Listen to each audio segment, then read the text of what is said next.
जय श्री कृष्णा। आइए सुनते हैं बट सावित्री व्रत कथा। बट सावित्री व्रत ज्येष्ठ मास की कृष्ण पक्ष की अमावस्या को संपन्न किया जाता है। वह स्त्रियों का महत्वपूर्ण पर्व है। इस दिन सत्यवान, सावित्री तथा यमराज की पूजा की जाती है। सावित्री ने इस व्रत के प्रभाव से अपने मृतक पति सत्यवान को धर्मराज से छुड़ाया था। बट वृक्ष के नीचे मिट्टी की बनी सावित्री और सत्यवान तथा भैंसे पर सवार यम की मूर्ति स्थापित कर पूजा करनी चाहिए तथा बड़ की जड़ में पानी देना चाहिए। पूजा के लिए जल, मौली, रोली, कच्चा सूत, भिगोया हुआ चना, फूल, सत्यवान सावित्री की मूर्ति, बांस का पंखा, लाल धागा, मिट्टी का दीपक, धूप और 5 फल जिसमें लीची अवश्य हो आदि होनी चाहिए। जल से बट वृक्ष को सींचकर तने के चारों ओर 7 बार कच्चा धागा लपेटकर 3 बार परिक्रमा करनी चाहिए। साथ ही पंखे से बट वृक्ष को हवा करें। इसके बाद सत्यवान सावित्री की कथा सुननी चाहिए।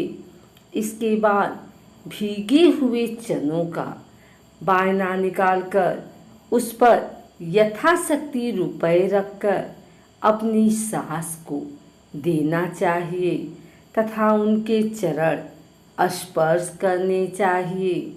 घर आकर जल से अपने पति के पैर धोएं और आशीर्वाद लें। उसके बाद अपना व्रत खोल सकती हैं। आइए सुनते हैं बट सावित्री व्रत कथा। मध्य देश के राजा अश्वपति ने पत्नी सहित संतान के लिए सावित्री देवी का विधि पूर्वक व्रत तथा पूजन करके पुत्री होने का वर प्राप्त किया। सर्वगुण संपन्न देवी सावित्री ने पुत्री के रूप में अश्वपति के घर कन्या के रूप में जन्म लिया। कन्या के विवाह होने पर अश्वपति ने अपने मंत्री के साथ सावित्री को अपना पति चुनने के लिए भेज दिया। सावित्री अपने मन के अनुकूल वर का चयन कर जब लौटी तो उसी दिन महर्षि नारद उनके यहाँ पधारे। नारद जी के पूछने पर सावित्री ने कहा कि महाराज धूमसेन, जिनका राज्य हर लिया गया है, जो अंधे हो गए हैं और अपनी पत्नी सहित वनों की खाक छानते फिर रहे हैं, उन्हीं के इकलौते पुत्र सत्यवान की कीर्ति सुनकर उन्हें मैंने पति के रूप में वरण कर लिया है। नारद जी ने सत्यवान तथा सावित्री के ग्रहों की गणना कर अश्वपति को बधाई दी तथा सत्यवान के गुणों की भूरी भूरी प्रशंसा की और बताया कि सावित्री की 12 वर्ष की आयु होने पर सत्यवान की मृत्यु हो जाएगी। नारद जी की बात सुनकर राजा अश्वपति का चेहरा मुरझा गया। उन्होंने सावित्री से किसी अन्य को अपना पति चुनने की सलाह दी, परंतु सावित्री ने उत्तर दिया कि आर्य कन्या होने के नाते जब मैं सत्यवान का वरण कर चुकी हूँ तो अब वे चाहे अल्पायु हों या दीर्घायु, मैं किसी अन्य को अपने हृदय में स्थान नहीं दे सकती। सावित्री ने नारद जी के सत्यवान की मृत्यु का समय ज्ञात कर लिया। दोनों का विवाह हो गया। सावित्री अपने ससुर परिवार के साथ जंगल में रहने लगी। नारद जी द्वारा बताए हुए दिन से 3 दिन पूर्व से ही सावित्री ने उपवास शुरू कर दिया। नारद जी द्वारा निश्चित तिथि को जब सत्यवान लकड़ी काटने जंगल के लिए चला तो सास ससुर से आज्ञा लेकर यह भी सत्यवान के साथ चल दी। सत्यवान जंगल में पहुंचकर लकड़ी काटने के लिए वृक्ष पर चढ़ा। वृक्ष पर चढ़ने के बाद उसके सिर में भयंकर पीड़ा होने लगी। वह नीचे उतरा। सावित्री ने उसे बड़ के पेड़ के नीचे लिटाकर उसका सिर अपनी जंघा पर रख लिया।